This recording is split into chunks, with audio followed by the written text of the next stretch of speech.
안녕하세요. 설명절 잘 보내셨습니까? 274페이지 장사 등에 관한 법률 할 차례죠. 장사 등에 관한 법률은 2001년 1월 13일 이후에 사망하신 분들만 적용이 됩니다.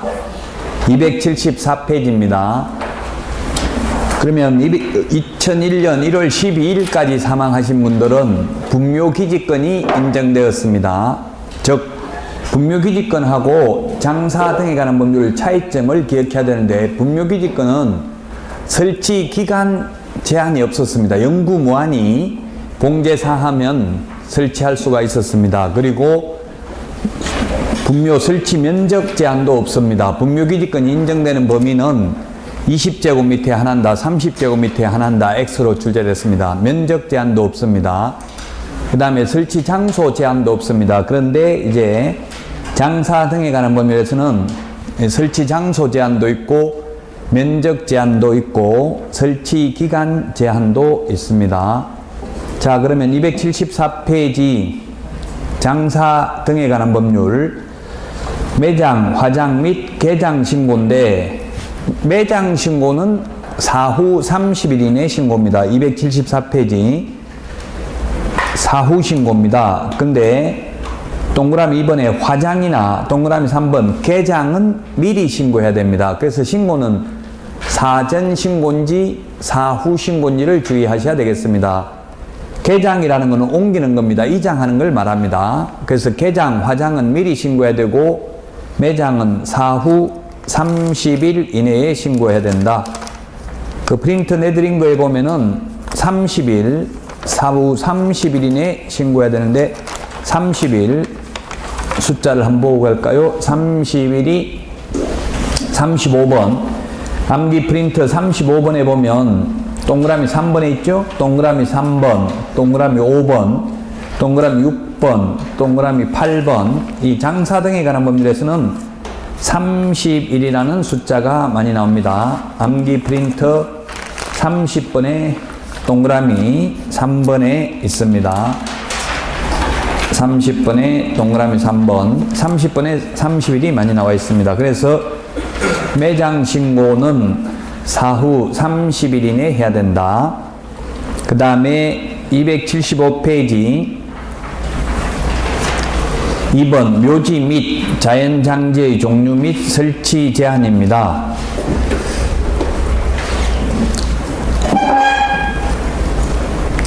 설치 면적은 시험에 거의 출제가 되지 않았고, 거기에 2번에 사설묘지, 공설묘지 말고 사설묘지에 보면 법인묘지가 있는데, 법인묘지는 10만 제곱미터 이상입니다. 10만 제곱미터 이상. 나머지는 이하인데 요건 이상입니다.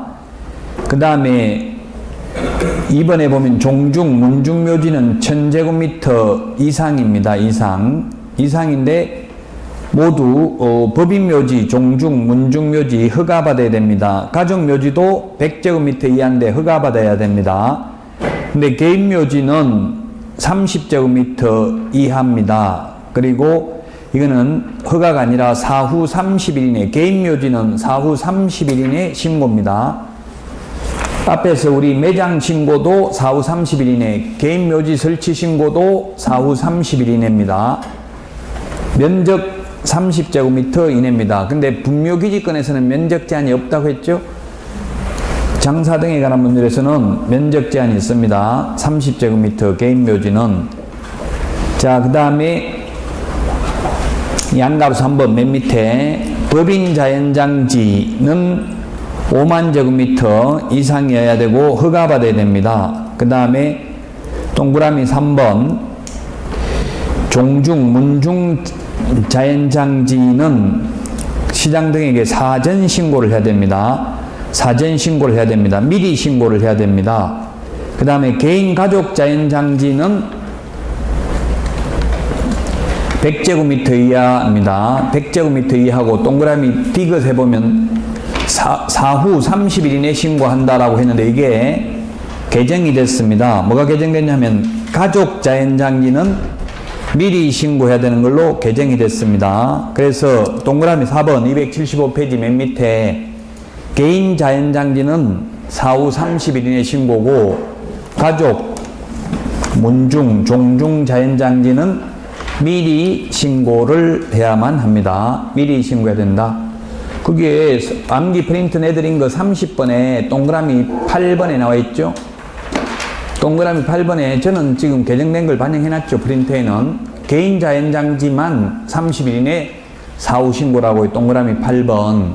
그럼 가족 자연장지는 사후 신고가 아니라 사전 신고로 작년에 개정이 됐습니다. 우리 책에는 지금 맨 밑에 동그라미 4번 반영이 안 돼 있는데 법제처 국가법령정보센터 스마트폰 어플을 다운받은 거 가지고 한번 확인을 쉬는 시간에 해보시기 바랍니다.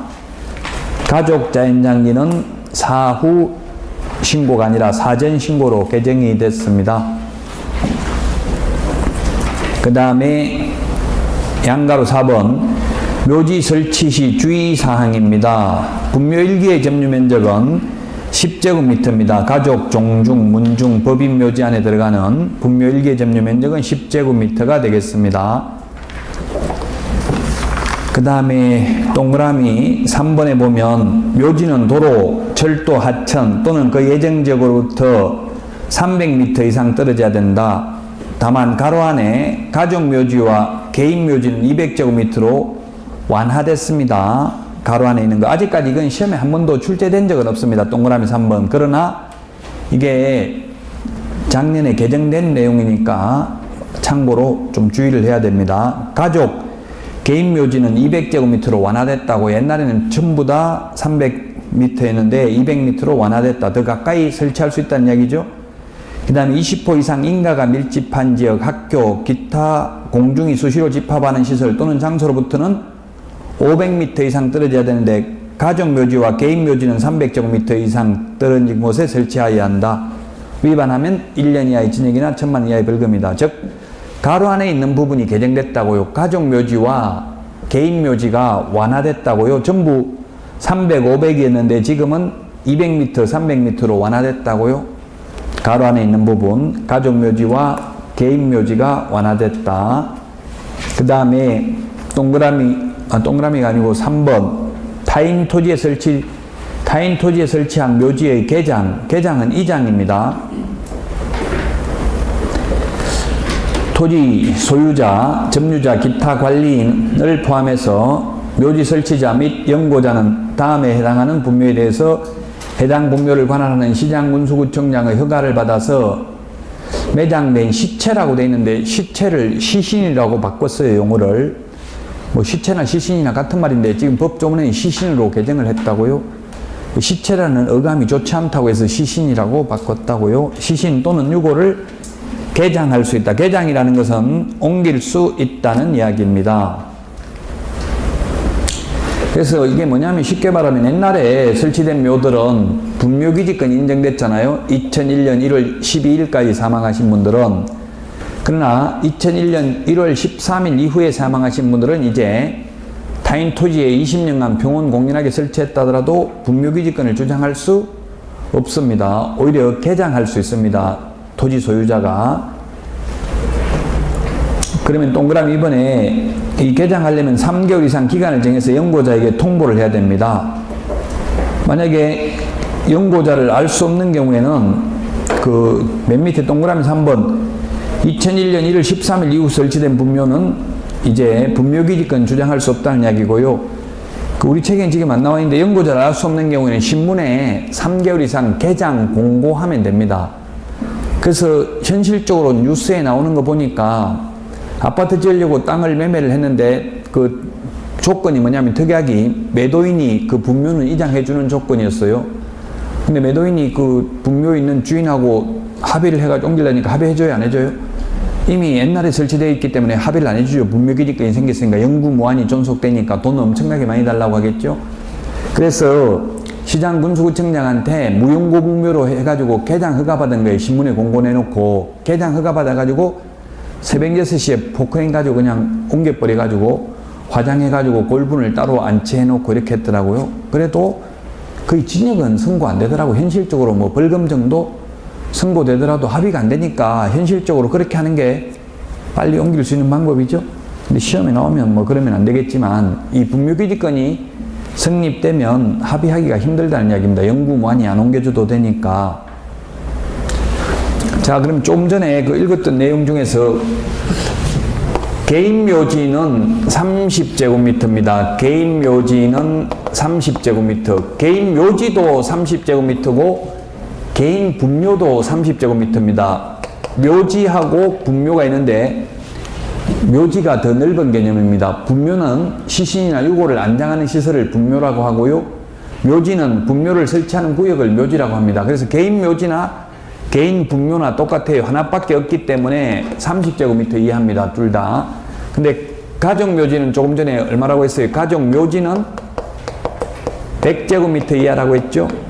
가족 묘지는 100제곱미터 이하고 가족 묘지 안에 들어가는 분묘 1기의 점유 면적은 10제곱미터라고 했습니다. 그러면 가족 묘지 안에는 10개의 분묘가 들어갈 수 있다는 이야기입니다. 10제곱미터인데 합장인 경우에는 15제곱미터 이하여야 합니다. 이게 실제 시험에 출제됐어요. 합장은 20제곱미터 이하다. X로 출제됐다고요. 합장은 15제곱미터 이하. 분묘 1개의 점유 면적. 지금 우리 책에 여기 276페이지 양가로 4번에 동그라미 1번 파란 글씨로 되어 있잖아요. 10평방미터나 제곱미터나 같은 말이죠. 10제곱미터 가로 안에 합장은 15제곱미터 되어 있잖아요. 평방미터, 제곱미터 같은 말이죠. 평방미터, 제곱미터 또 연세 드신 분은 해바라고 하더라고. 해바 다 같은 말이에요. 들어봤어요? 해바. 건설업계에 종사하는 분들은 현업에 있는 분들은 해바 이렇게 하더라고. 해바, 제곱미터, 평방미터 같은 말이라고요. 10제곱미터 합장은 15제곱미터라고요. 가족묘지. 그 다음에 종중, 문중묘지는 얼마라고 했어요? 종중, 문중묘지는 1000제곱미터 이하. 그럼 1000제곱미터 이하인데 이 종중묘지 안에 들어가는 분묘 1기의 점유 면적은 역시 10제곱미터라고요. 그 다음에 법인묘지는 10만 제곱미터 이상. 조금 전에 했던 걸 다시 말씀드리는 거예요. 이 숫자들이 시험에 출제됐다고요. 10제곱미터인데 15제곱미터, 합장은 15제곱미터인데 20제곱미터 X 이렇게 출제됐다고요. 자, 다음은 277페이지 4번 분묘의 설치기간 제한입니다. 설치기간은 맨 위에 30년입니다. 30년인데 한 번 30년씩 한 번 연장할 수 있습니다. 박스 안에 맨 밑에 보면 설치기간이 종료된 분묘의 처리입니다. 이것도 시험에 출제됐습니다. 설치기간이 끝난 분묘의 연고자는 설치기간이 끝난 날로부터 1년이라는 거 파란 글씨 되어 있잖아요. 1년 이내에 해당 분묘에 설치된 시설물을 철거하고 매장된 유골을 화장하거나 봉안해야 된다. 봉안, 옛날에는 납골이라고 했는데 지금은 봉안이라고 합니다.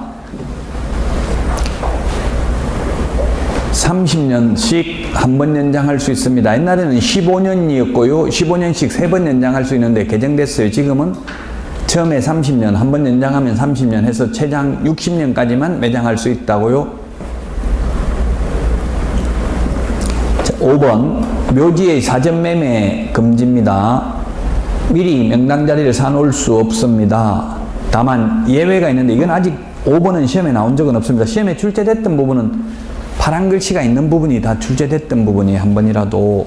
5번은 명당자리 미리 사놓을 수가 없는데 70세 이상인 자, 질병으로 6개월 이내 사망이 예측되는 자, 합장, 그 다음 장기식을 위한 내사자의 묘지로 사용하고자 하는 경우, 각 지방자치단체 조례로 정한 경우 등에는 미리 명당자리를 사놓을 수도 있다는 이야기입니다.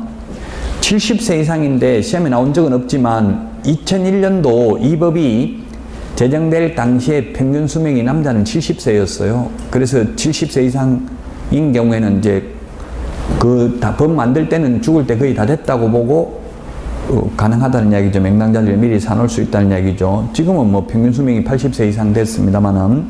자, 그러면 다시 한번 그러면 정리를 하면 설치 기간, 장소, 면적 이 세 개가 중요하다고요. 뭐가 중요하냐면 분묘기지권하고 장사 등에 관한 법률하고 차이가 있다고요. 분묘기지권과 지금 우리가 보고 있는 게 장사 등에 관한 법률입니다. 장사 등에 관한 법률. 2001년 1월 13일 이후에는 이 장사 등에 관한 법률이 적용되고 2001년 1월 12일까지는 그 당시는 법 이름이 뭐였느냐 하면 매장 및 묘지 등에 관한 법률이었습니다. 그래서 쉽게 말하면 옛날에는 매장 문화 중심에서 지금은 화장 문화 중심으로 바뀌었다는 이야기고, 한마디로 말하면 이 장사 등에 관한 법률은 매장을 하여서는 아니 되고 화장을 하여야 한다. 딱 한마디로 줄일 수 있어요. 법을 전부 한마디로 줄이면. 그래서 옛날에는 매장 및 묘지 등에 관한 법률에서는 분묘기지권이 적용되었기 때문에 이 두 개의 차이점이 뭐냐 하면 설치 기간에서 차이가 있다고요. 분묘기지권은 공제사고 관리하는 한 영구무한히 존속되었어요. 근데 지금 장사 등에 관한 법률에서는 30년, 한 번 연장해서 30년 하더라도 최장 60년밖에 안 된다. 그 60년 끝나고 나면 1년 이내에 과장 또는 봉환해야 된다. 안 하면 이행강제금 부과합니다. 이행강제금 1년에 500만 원씩 2회 범위내에서 우리 책에는 안 적어놨지만, 그 다음에 설치하면 안 되는, 설치하면 장소, 분묘기지권은 장소 제한이 딱히 정해진 게 없어요. 근데 이 장사 등에 관한 법률에서는 설치하면 안 되는 장소가 굉장히 많아요. 조금 전에 도로 하천으로부터는 300m, 20호 이상 인가가 밀집한 지역으로부터는 500m, 개인 묘지나 가정 묘지의 경우에는 도로 하천으로부터 200m, 20호 이상 인가가 밀집한 지역으로부터는 얼마라고 했어요? 300m 이상 떨어져야 된다. 이 가로 안에 있는 게 이게 개정됐다고 최근에 시험에 나온 적은 없지만, 그리고 또 설치하면 안 되는 장소가 엄청나게 많죠. 주거지역, 상업지역, 공업지역, 녹지지역은 되는 곳도 있고 안 되는 곳도 있고요. 그 다음에 백두대간 보호지역, 사방지, 그 다음에 뭐 요존국유림, 보안림, 최종림, 농업진흥구역 이런 거 다 안 됩니다. 이거 용도지역지구 안 되는데 하고 이게 거리제한까지 다 합하면 설치할 데가 하나도 없습니다. 100% 이 법을 지키면.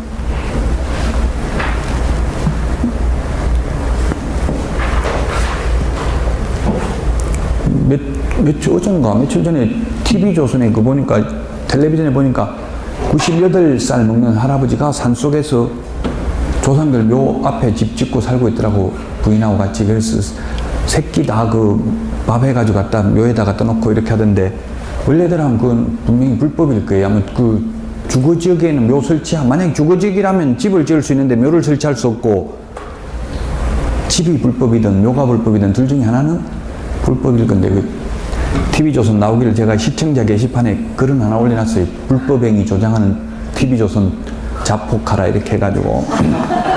이게 원래 안 된다고요. 주거지역에 묘 설치할 수 없어요. 지금 장사 등에 관한 법률에 의하면.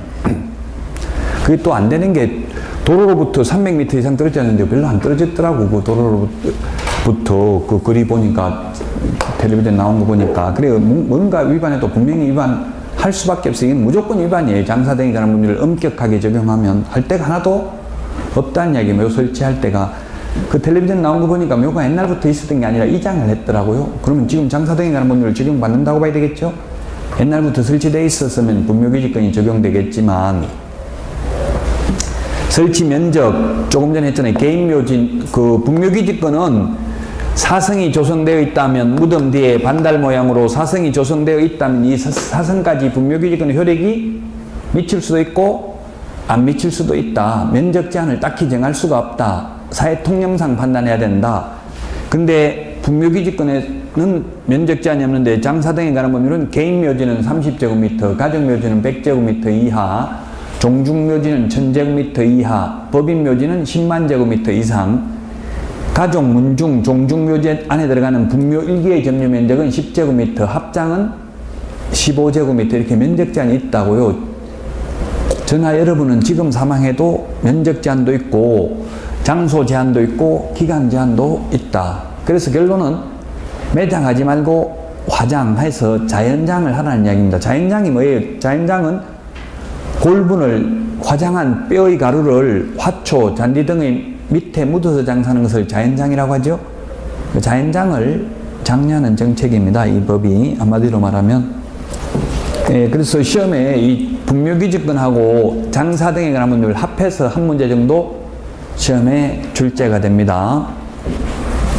그 가장 잘 나오는 게 이 세 가지, 분묘기지권하고 장사 등에 관한 문제하고 차이 나는 게 이 세 가지잖아요. 가장 큰 차이 나는 점이 항상 모든 과목은 비교하는 게 시험에 잘 나와요. 비슷비슷한 내용이. 예를 들면 민법에서 물권법, 물권인 전세권, 채권인 임차권, 채권의 물권화 경량이 있는 주택임대차, 상가임대차, 예를 들면 이런 거 비교하는 게 시험에 나온다고요. 모든 과목은. 그래서 분묘기지권하고 장사 등에 관한 문제를 비교해야 된다. 지금 우리가 뭘 하고 있느냐 하면 이 파트가 확인 설명해야 될 부분을 보고 있는 거예요. 확인 설명해야 될 거. 다시 한번 확인 설명해야 될 거 9가지를 보면 뭐냐면 기권, 가공, 상태, 환지세 이렇게 암기를 했어요. 기본적 사항. 지금 우리가 한 게 이게 권리관계예요. 분묘기지권 권리관계죠. 분묘기지권하고 법정지상권이 권리관계잖아요. 물권법에 있는 물권이잖아요. 물권. 관서법상 인정되는 물권이죠.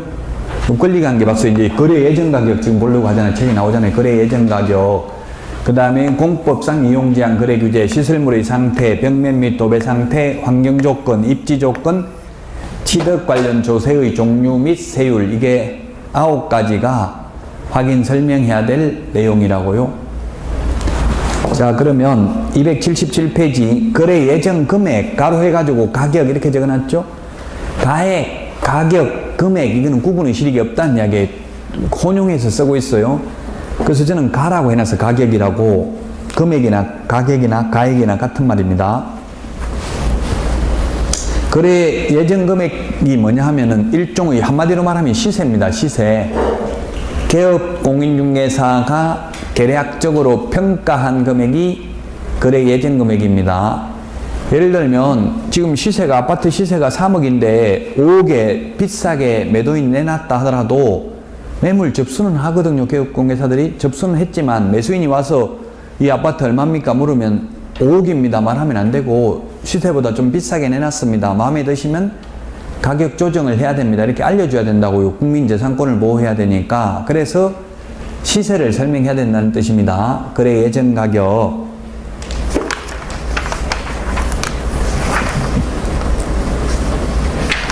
그 다음에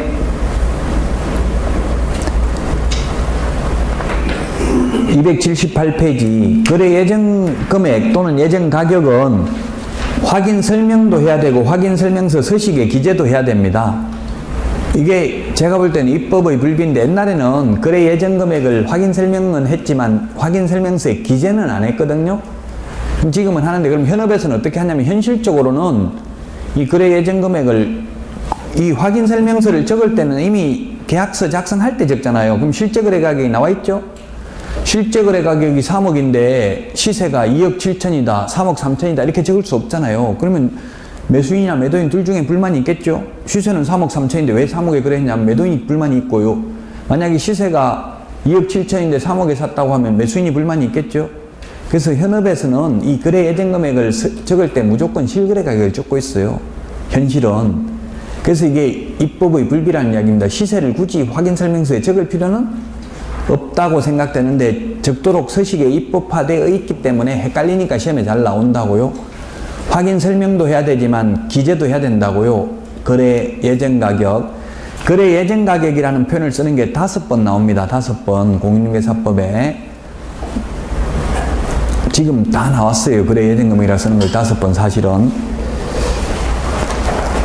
자, 그래서 5번은 다음에 정리하도록 하겠습니다. 여러분들이 처음 하신 분들 지금 하고 있는 것만 해도 너무 벅차고 힘들어 하니까 일단 확인 설명도 해야 되고 확인 설명서 서식에 기재도 해야 된다.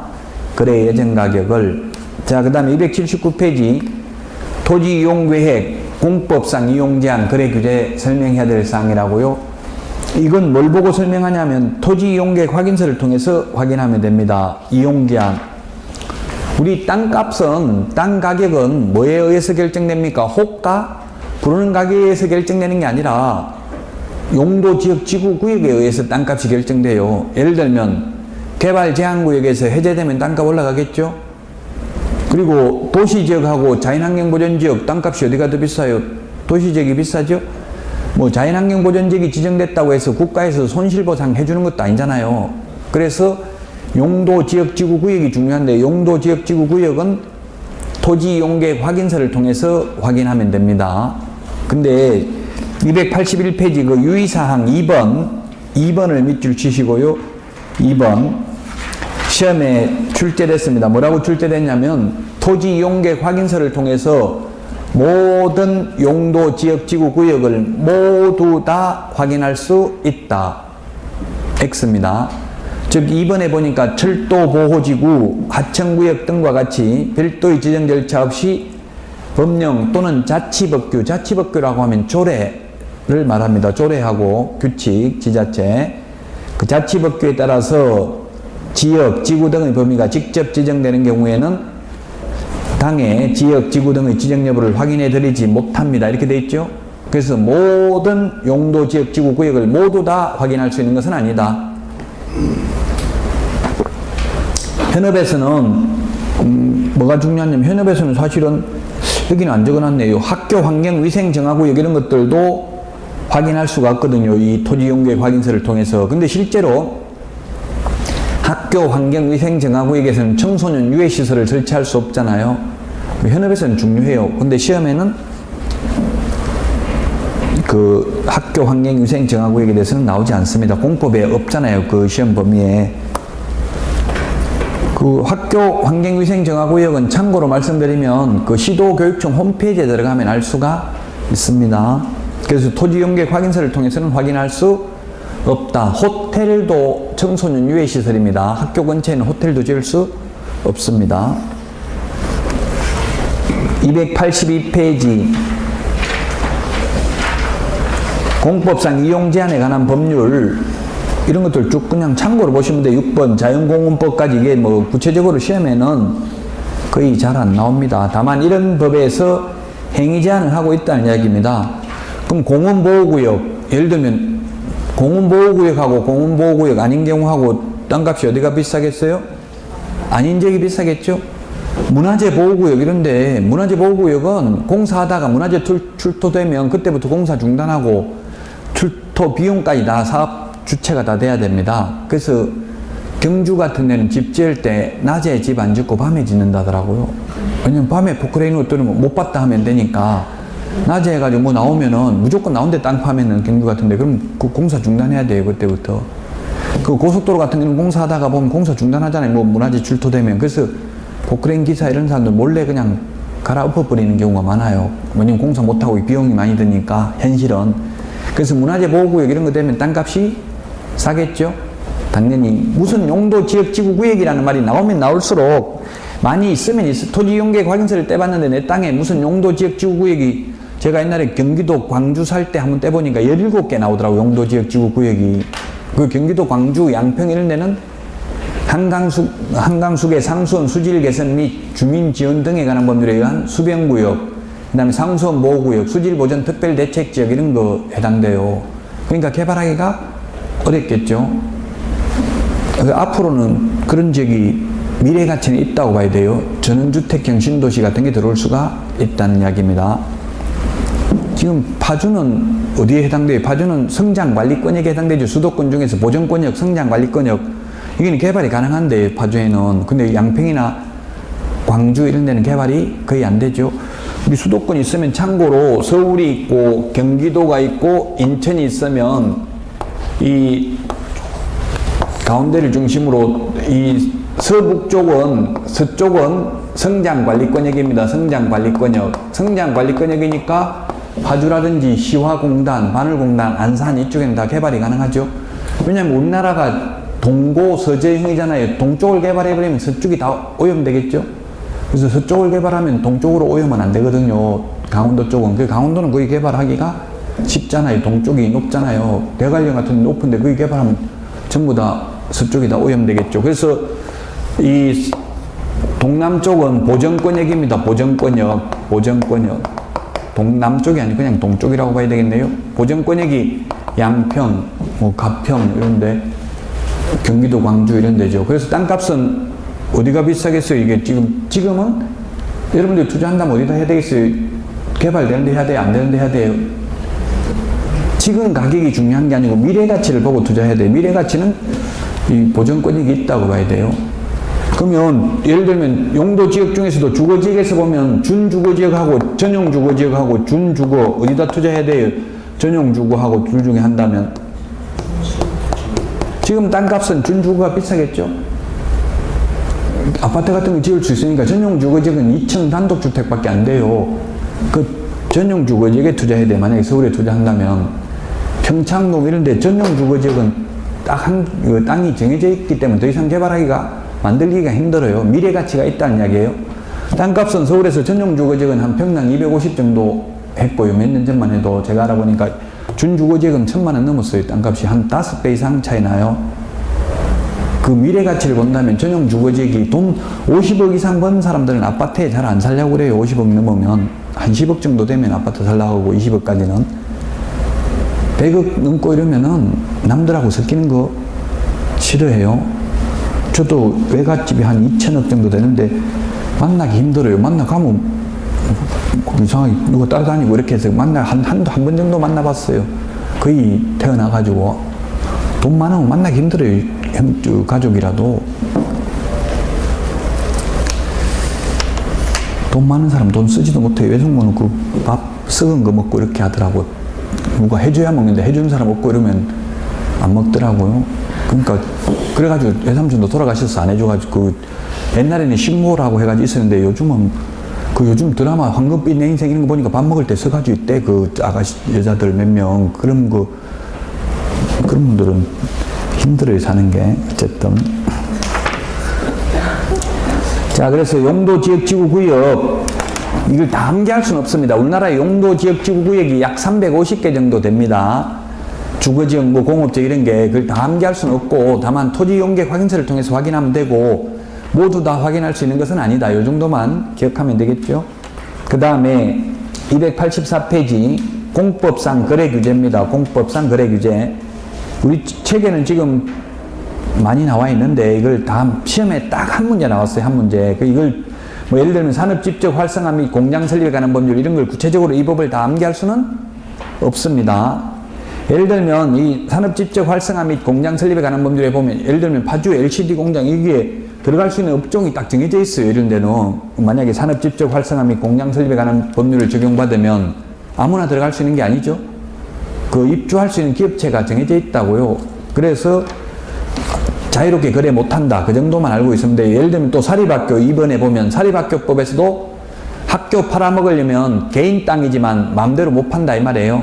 초, 중, 고등학교는 시도교육감 허가받아야 되고 대학교면 교육부 장관의 허가를 받아야 된다. 향교재산 처분하려면 시도이사 허가받아야 되고요. 전통사찰 보존법에 의한 전통사찰 처분하려면 문화체육관광부 장관 허가받아야 된다. 이 정도. 그게 양가로 4번에 2, 3, 4에 나와 있는데 이건 한 번 딱 출제됐었습니다. 한 번.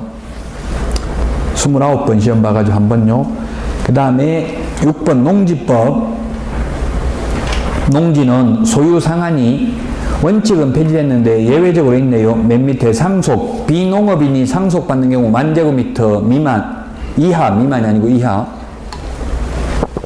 그 다음에 286페이지 8년 이상 제촌 자격하다 이농하는 경우에도 10,000제곱미터까지만 소유할 수 있고요. 디귿의 주말 체험용 농은 1000제곱미터 미만입니다. 세대원 전부 합산해가지고 세대원 전부 합산해서 1000제곱미터 미만입니다. 그래서 우리 중개실무에 출제된 적이 있습니다. 어떻게 출제됐냐면 남편, 부부입니다. 부부. 남편 명의로 500제곱미터가 있는데 또다시 부부인 세대원인 부부라도 세대원이 아닐 수 있죠. 세대원이라는 건 뭐예요? 주민등록표에 같이 등재되어 있는 사람이 세대원이에요. 그 세대원을 합산한다고요. 부부든 뭐 형제간이든 그 세대원인 부부가 남편이 500이 있는데 부인이 500제곱미터 더 추가로 취득할 수 있다 없다 주말 체험하기 위해서 합산한다고 그 사람 1000제곱미터 미만이니까 안 되죠. 이하가 아니고 미만이라고요. 1000제곱미터 미만. 미만은 그 숫자 제외죠. 상속은 10,000제곱미터 이하인데 주말 체험용농은 1,000제곱미터 이하가 아니라 미만이라고요. 부부 합산, 물론 부부 무조건 합산하는 게 아니라 세대원 합산. 부부라도 세대원이 아니면, 예를 들면 남편은 세종시에서 살고 있고 부인은 파주에 살고 있으면 그건 따로따로 체험해도 됩니다. 세대가 분리되어 있으면 주민등록표상. 그 다음에 동그라미 2번 농지 취득 자격증명입니다. 공법에서 농지법이 2문제 시험에 나옵니다. 농지 취득 자격증명은 동그라미 기억은 그 파란 글씨 되어 있는 시구 업면장한테 받습니다. 군수 X입니다. 군수 대신에 업장 면장입니다. 예를 들면 뭐 파주시 조리업장 뭐 이런 거 있죠? 조리업 있어요, 없어요? 있죠. 업장, 업이면 업장, 면이면 반드시 면장, 동이면 반드시 시장한테 받아야 됩니다.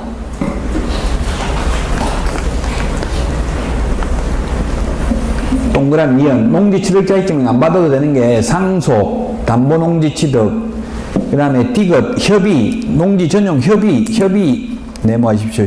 전용 협의, 전용 신고나 전용 허가는 농지 취득 자격증명 받아야 되는데 협의는 안 받아도 됩니다. 왜냐하면 협의라는 것은 같은 동격인 경우 협의할 수 있잖아요. 시구 업면장하고 같은 공공기관인 경우. 그래서 협의하면 안 받아도 됩니다. 법인 합병이면 어차피 자기 거니까 둘이 자기 거 자기가 가지는 거니까. 동그라미 디귿에 보면 농지 취득 자격증명을 받으려면 농업경영계획서를 작성해서 제출해야 됩니다. 그런데 동그라미 리얼에 보면 농업경영계획서를 제출 안 해도 되는 경우가 예외가 4가지가 있는데 A번 학교가 실습용 농지로 취득하는 경우, B번은 주말 체험용 농, C번 농지 전용 허가, 전용 신고입니다. 아까 전용 협의는 안 받아도 된다고 했죠? D는 잘 안 나옵니다. 그래서 요 A, B, C는 좀 기억을 해야 되겠습니다. 즉 주말 체험을 하더라도 시험에 출제됐어요. 농지 취득 자격증명은 받아야 된다. 다만 농업경영계획서는 제출하지 않는다.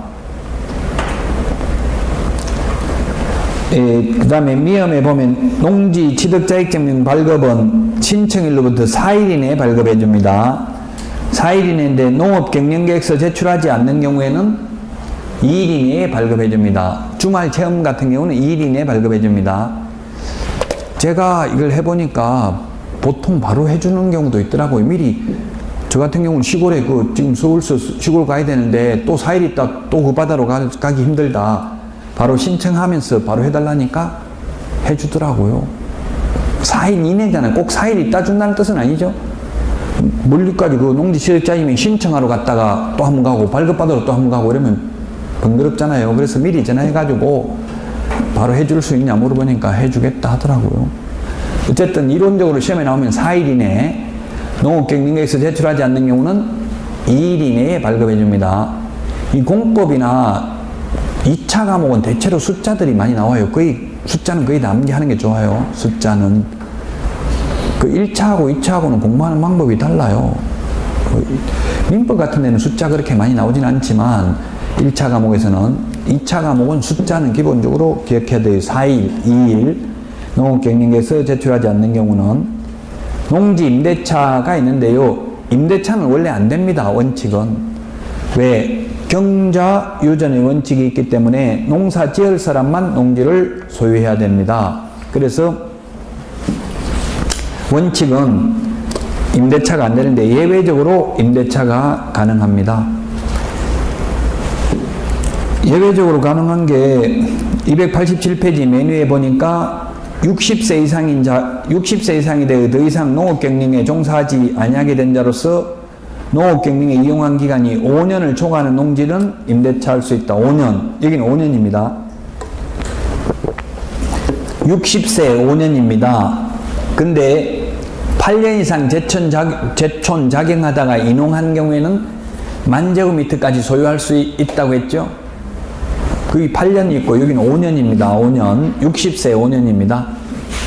60세 넘으면 옛날 같으면 이제 힘들어가지고 60세 넘어서 농사 못 지면 임대차 할 수 있다는 이야기죠. 힘에 붙이면. 근데 지금은 제 형님이 66살인가 그런데 지금 최고 어리대요. 동네에서 이장하고 있어. 제가 오래가지고. 할머니들이 아가야 이렇게 부르더라고. 60 넘은 사람 보고도. 근데 지금 60 넘은데 농사 못 짓면 임대차 할 수 있다는 것 참 지금 시대에는 안 맞아요. 어쨌든 60세 이상 5년 초과해서 농사 짓던 사람은 임대할 수 있다. 그 다음에 동그라미 B번 임대차 계약은 서면 계약을 원칙으로 한다. 이거 시험에 출제를 했습니다. 서면 계약. 민법에서는 계약 자유의 원칙이 있기 때문에 서면으로 하든 구두로 하든 상관없죠. 근데 농지법에서는 임대차 계약을 체결하려면 서면 계약을 원칙으로 한다. 자, 그 다음에 동그라미 C번에 보면은 임대차 계약은 그 등기가 없는 경우에도 임차인이 농지 소재지 관할 시구 읍면장 확인을 받고 해당 농지를 인도받은 경우에는 그 다음 날부터 제3자에 대하여 효력이 생긴다. 즉 대항력이 있다는 얘기. 대항력. 우리 주택 같으면 이사하고 전입신고하면 다음 날 대항력이 생기죠. 그 농지는 시구 읍면장 확인을 받고 인도받으면 됩니다. 인도. 우리 주택이 이사하는 거하고 마찬가지죠. 실제 가서 인도받아가지고, 인도받았는지 안 받았는지 이거는 딱 인도받은 시점 확인하기 힘들잖아요. 뭐 땅을 가져오는 것도 아니니까. 그게 뭐가 중요하겠어요? 이게 시구 읍면장 확인받는 게 중요하겠죠? 확인받으면 그냥 확인했다 이렇게 하는 게 아니라 확인 도장을 찍어줘요. 몇 년 몇 월 몇 시 시구 읍면장 해가지고 확인 도장을 찍어주거든요. 그 확인을 받고 나면 다음 날부터 대항력이 생깁니다. 상가는 뭐 해야 돼요? 사업자 등록 신청해야 되죠? 인도받고. 근데 여기는 인도받고 확인받으면 다음 날부터 대항력이 생긴다. 그 다음에 동그라미 D번 임대차 기간은 3년 이상으로 한다. 최단기 존속 기간이 3년입니다. 3년. 최단기 존속 기간이 3년이다. 근데 리얼의 임대인은 질병, 징집 등 불가피한 사유가 있는 경우는 3년 미만으로 정할 수도 있다. 임차인은 3년 미만의 유효함을 주장할 수 있다. 우리 책엔 지금 안 나와 있는데 시험에 나온 게 보면 아마 3월에, 우리 3월 숫자 한번 볼까요? 3월 43페이지. 43페이지에 그 10번, 11번에 있네요. 10번, 11번. 43번 암기 프린터, 10번, 11번. 3개월 이상 해외여행 중이거나 3개월 이상 병원에 입원 중이거나 3개월 이상 교도소 수감 중이거나 구치소 수감 중이거나 하면 예외적으로 임대차 위탁 경영이 가능합니다. 이게 시험에 출제됐다고. 왜냐하면 3개월이라는 게 출제됐다고요. 우리 농사 지으면 3개월 동안 농지를 관리 안 하고 방치해버리면 거의 풀밖에 없죠. 그래서 3개월 이상 관리 못할 경우에는 임대차가 가능하다는 이야기입니다. 그런 게 시험에 출제됐었습니다. 그 다음에 287페이지 맨 밑에 동그라미 F번에 보니까 이건 시험에 나온 적은 없지만 임대차 계약의 당사자는 임대차 기간, 임차료 등 임대차 계약에 관하여 서로 협의가 이루어지지 아니한 경우에는 농지 관할 시장군수구청장에게 조정을 신청할 수 있다. 그 다음에 동그라미 G번은 묵시적 갱신. 이건 3개월 전까지 해야 됩니다. 임대인이 임대차 기간이 끝나기 3개월 전까지 임차인에게 임대차 계약을 갱신하지 아니한다는 뜻이나 임대차 계약 조건을 변경한다는 뜻을 통지하지 아니하면 그 임대차 기간이 끝난 때에 이전의 임대차 계약과 같은 조건으로 다시 임대차한 것으로 본다.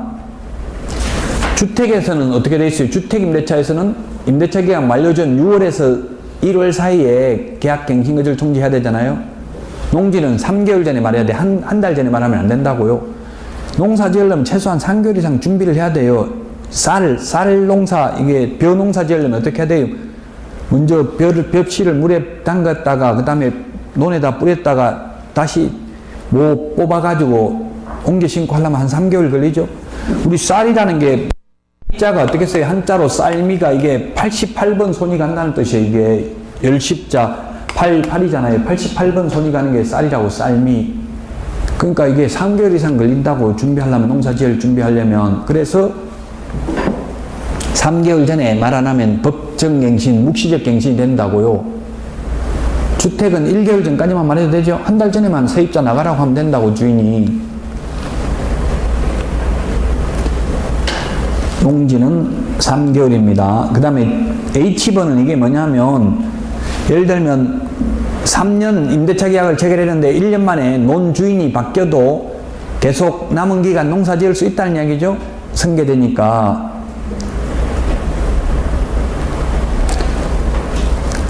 그 다음에 HI번에 보면 편면적 강행규정입니다. 임차인에게 불리한 임대차 계약은 무효입니다. 농사 안 지면, 농사 짓겠다고 임대차 해놓고 농사를 짓지 않는 경우에는 임대차 종료를 명할 수 있다. 시장군수구청장이. 농지법 지금까지 말씀드렸는데, 농지법은 공법 시험에 2문제 나오는데, 농지법을 딱 한마디로 말하면 경자유전의 원칙입니다. 농사 지을 사람만 농지를 소유하는 게 원칙입니다. 근데 사실상 지금은 그 원칙이 지켜지고 있지는 않습니다. 여기까지 하고 쉬었다가 288페이지 제6절부터 보도록 하겠습니다. 오늘 내드린 문제 풀어보시기 바랍니다.